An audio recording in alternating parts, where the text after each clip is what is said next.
Hey y'all, Binks here. If you are new to Marvel Snap, I just want to say welcome to this awesome community.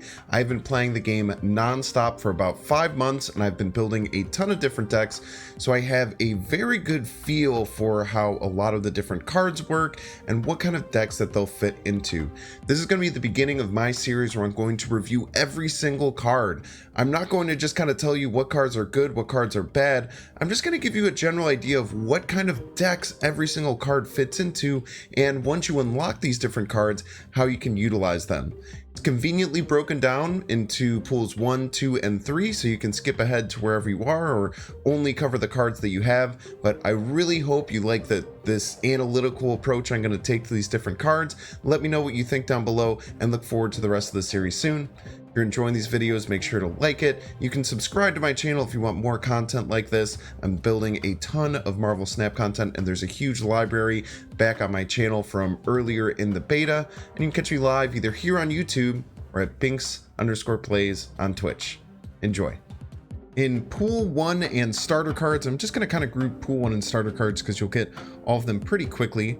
The first one is going to be Ant-Man, a 1 energy, 1 power with ongoing if you have 3 other cards here, plus 3 power. There's a lot of ways that you can use Ant-Man, and Ant-Man is probably one of the strongest cards that you're going to get in like that starter and Pool 1 area, especially for a 1-drop.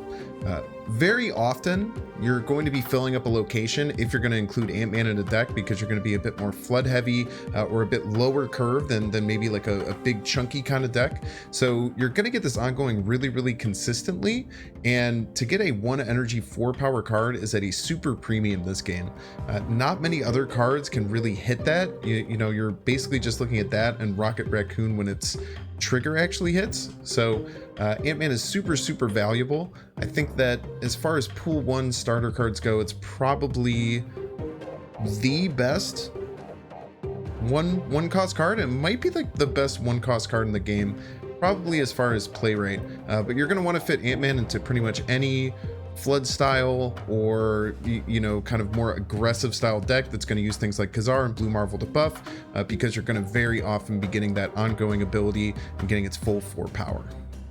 Up next we have Elektra. Elektra is a 1 energy 1 power with on reveal destroy a random 1 cost card at this location. So Elektra is one of those cards where when you get it early, it has a really powerful effect. There aren't too many super strong 1-drops in the game, but being able to just fully trade, so if your opponent plays a 1-drop and you play Elektra, you're getting a full trade, right? You're deleting your opponent's 1-drop card and you're also getting 1 power. So, you know, you're almost always going to be positive when you're using Elektra, right? Elektra can be good. There's cards like Nova, which are going to be pretty common probably in any destroy style deck. If you can destroy their Nova early, they're not going to get full value out of it. That can be really beneficial for you. But as you get further on and in Pool 2 you unlock Killmonger, Killmonger's just kind of a better Elektra in most ways, and it's very rare that Elektra gets seen in decks once you move past, I would say, like the Pool 2 area. Hawkeye is a 1 energy 1 power with on reveal if you play a card here next turn, plus 2 power. So Hawkeye is pretty strong. You can get it as a 1 energy 3 power, which is pretty rare, but what you're doing is you're telegraphing your move to your opponent. In Marvel Snap, you do moves at the exact same time as your opponent, so giving your opponent information on where you're going to play can be a pretty big detriment. Forcing you to have a 2-drop and to play it on the same location on turn 2 usually doesn't pay off the cost of getting a 1 energy 3 power card. This card can see play in, again, any 1-drop focused deck that uses like Khazar. It's generally okay when you're in like Pool 1 in the starter area, but it will quickly get overtaken, and can also find a place in a 3-cost Cerebro deck because it's one of the few 1-cost cards that Cerebro can activate. Squirrel Girl is a 1 energy 1 power with on reveal add a 1 power squirrel to each other location. So Squirrel Girl is, when you look at it, a 1 energy card that grants you 3 power across all 3 locations. Squirrel Girl has a lot of positives, but also a lot of negatives. Now, spots on locations can be really at a premium in this game, and only taking up every like 3 different location spots with 1 power can be pretty rough. So you have to be really smart about Squirrel Girl. It's not just like 3 free power.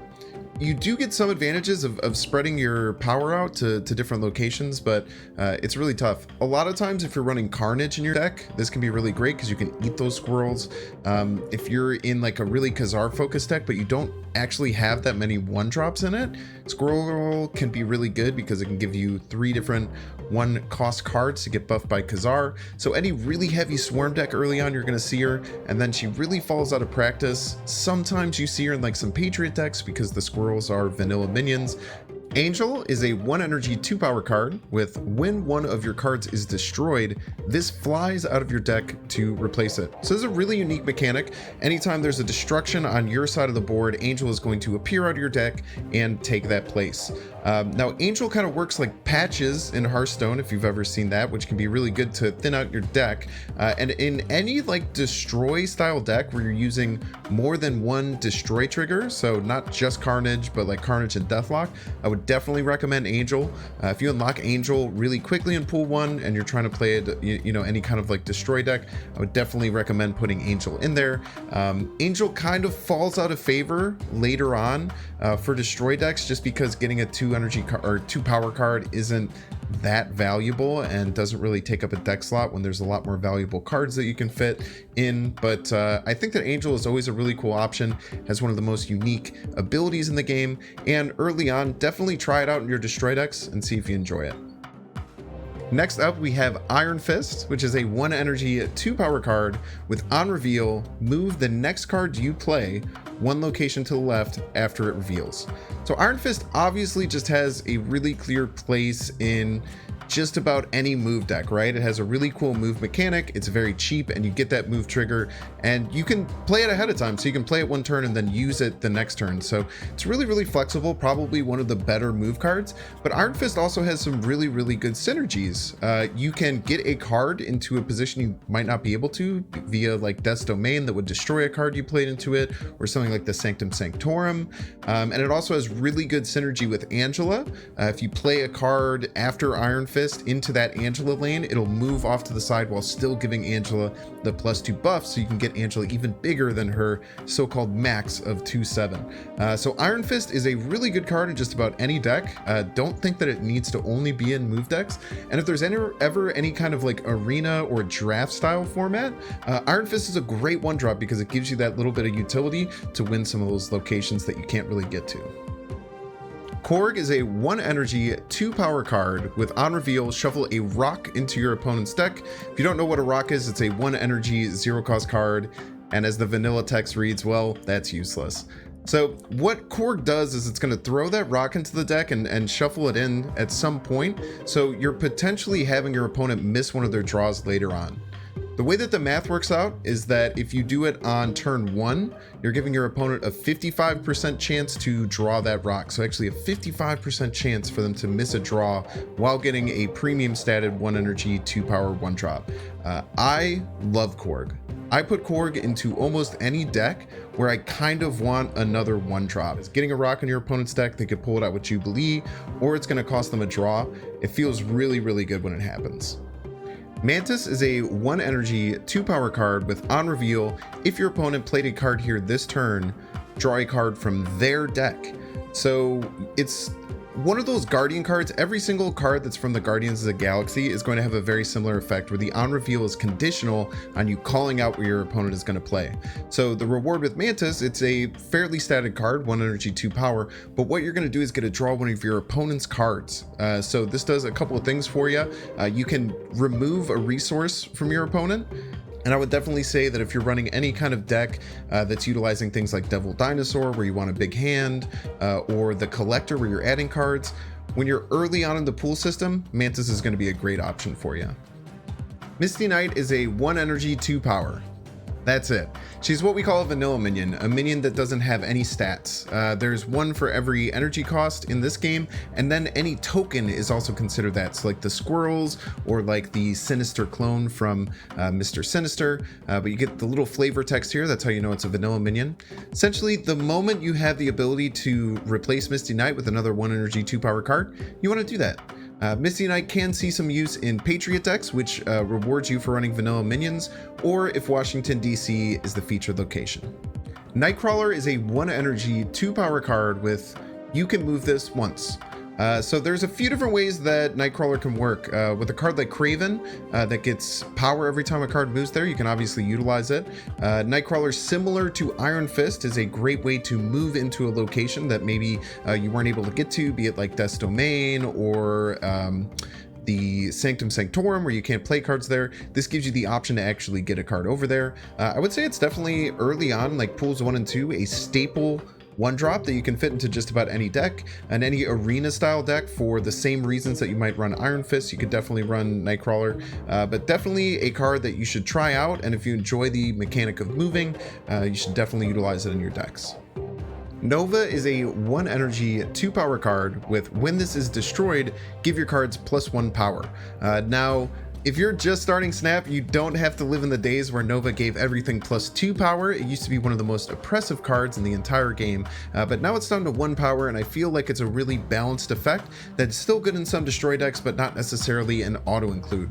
So you're going to run this in any deck that you're running, you know, things like Carnage and Deathlock early on in like pools 1 and pool 2. Sometimes in pool 3, this will be seen in like a destroyer type deck, but Nova is just really, really powerful, especially if you can trigger it like the last turn of the game. You're giving your entire board a blue Marvel buff, and you're only investing 1 mana in it. So definitely something to consider. You can even like duplicate this with something like Moon Girl and get multiple effects of it.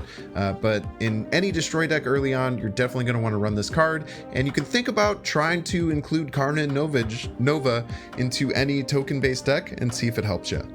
Quicksilver is a 1 energy 2 power card with starts in your opening hand. So it does count as one of your initial draws, but you are guaranteed to have this in your opening hand when you get started. A lot of people will look at this card and get kind of excited about it, like you're always going to have a turn 1 play, but I would recommend getting this card out of your deck as soon as possible, and in only incredibly fringe situations would I recommend adding this card to your deck.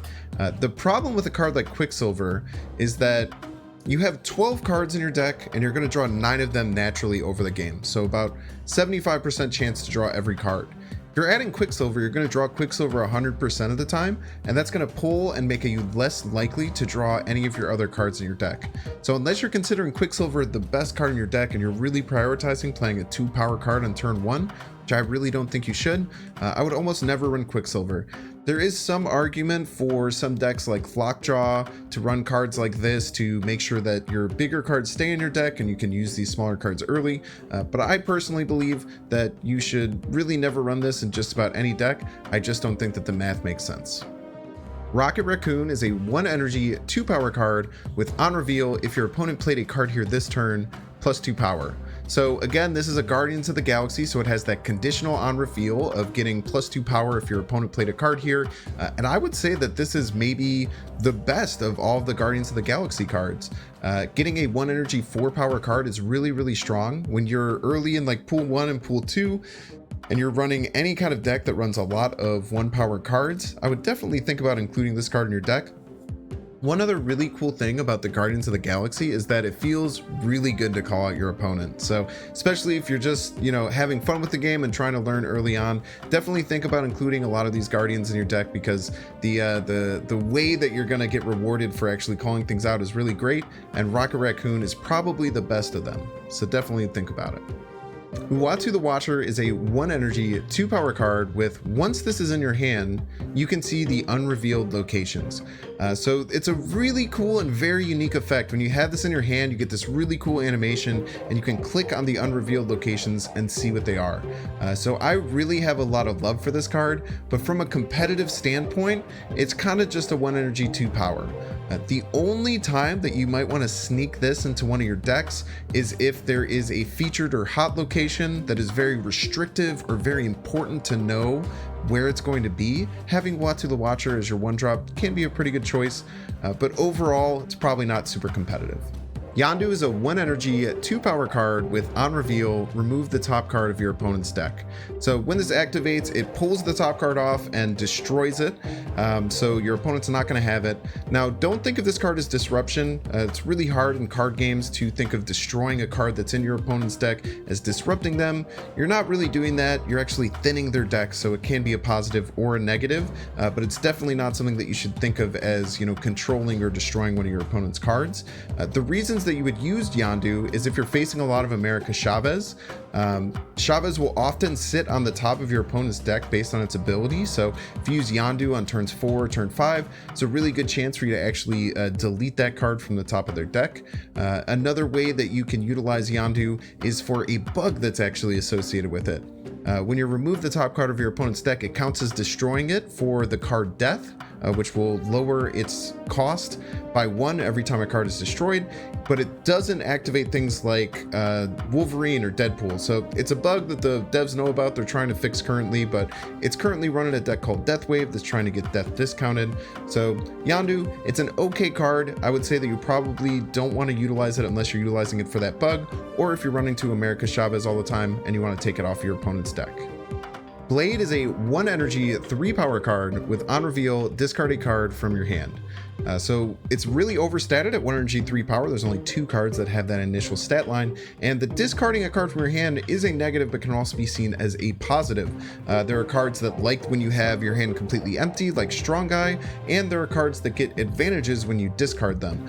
So Blade, definitely a really good card in any kind of like super aggressive deck that's looking to get rid of your hand for things like Strong Guy, or can be the cheapest card in just about any discard deck, and it's always going to see play early on in Pool 1 and Pool 2. Now we're going to be moving into Pool 2. First up is Sunspot, a 1 energy 1 power card with at the end of each turn gain +1 power for each unspent energy.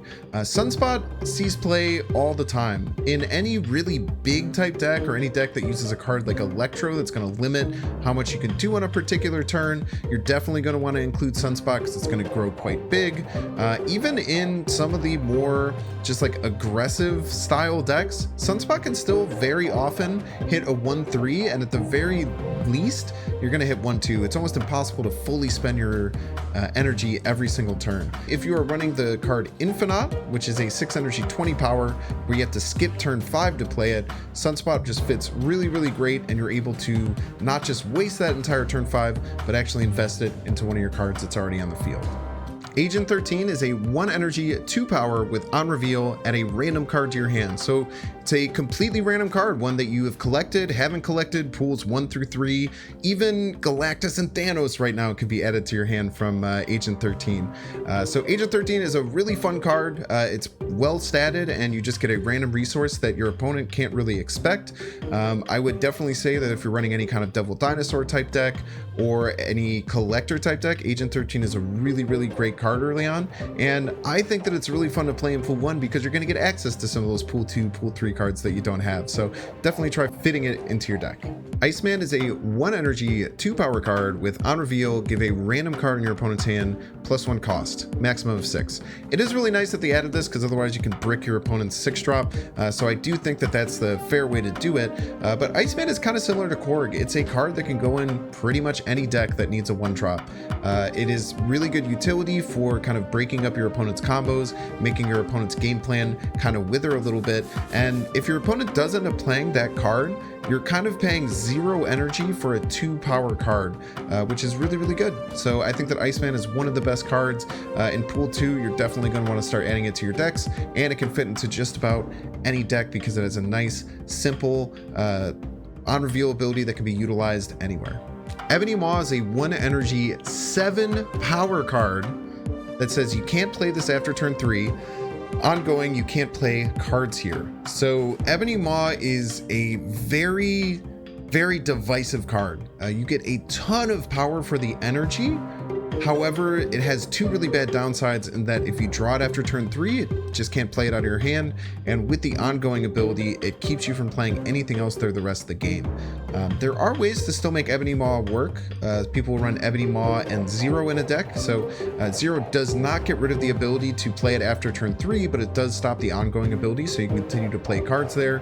Sometimes if you're just playing a really heavy 1-drop focus deck, you can just play a bunch of cards on a location and have Ebony Maw be that 4th card on that location, so you're not going to play enough anywhere, and then your opponent has to invest a lot of resources to beat it. Ebony Maw is a cool card.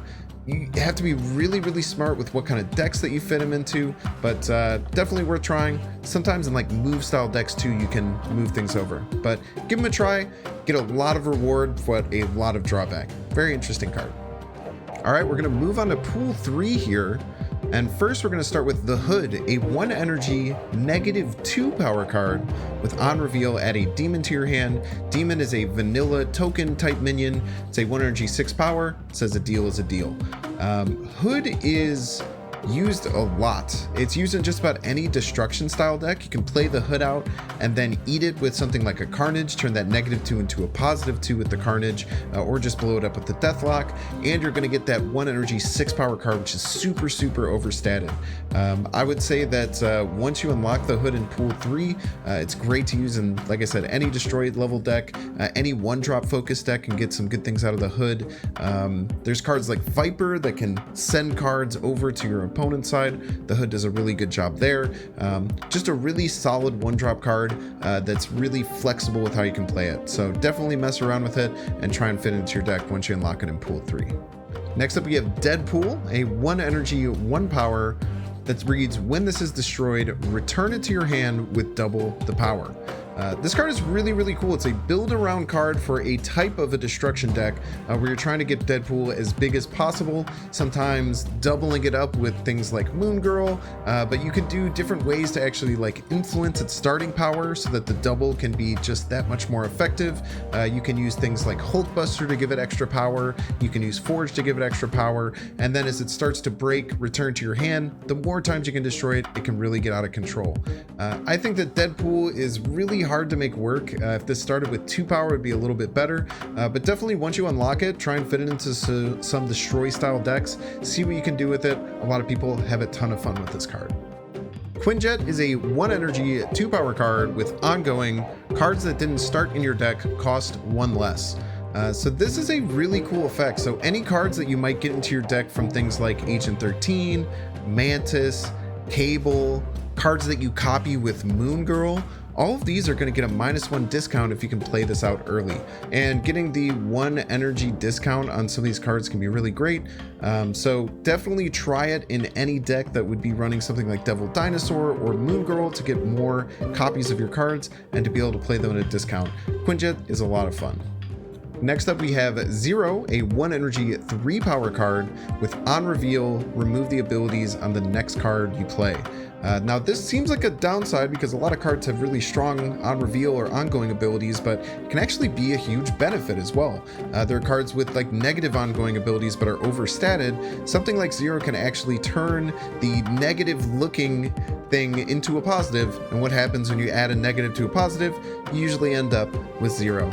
I really like this card. It's overstated itself, and there's a lot of different archetypes that you can build off of, so definitely try it with things like Ebony Maw, Red Skull, Typhoid Mary. These cards that look really hard to play, 0 actually makes them possible. Did you guys like that 0 pun?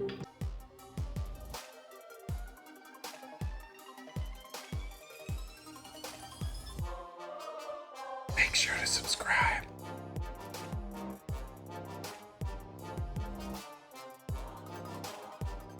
Watch that one too.